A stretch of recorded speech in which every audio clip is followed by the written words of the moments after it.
अजून महत्वाची गोष्ट, मशनीला नावं ठेवू नका. मशनीला नावं ठेवू नका. काय काही जण म्हणतात मशनीत घोळ आहे.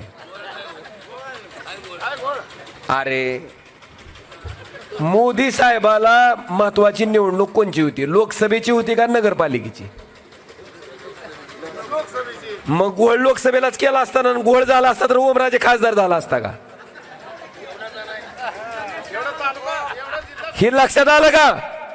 मशनीत घोळ नाही.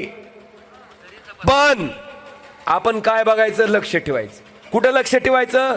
मतदानाला सकाळी मशीन आणली की तुम्हाला 50 मतं टाकून दाखवते आणि 50 मतं टाकल्यावर ती मोजून दाखवते की तुम्ही टाकलेल्या माणसालाच मतदान केलंय का. तेवढी खात्री झाल्यावर मशीन रिसेट करते आणि कशाला लावते? मतदानाला. ही आहे का नाही खरं?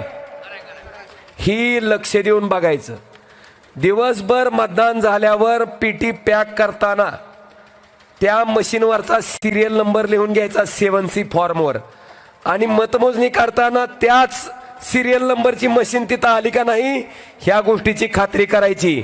एवढ्या 3 गोष्टी केला तर कुणाचाही बाप मशनीमध्ये घोळ घालू शकत नाही.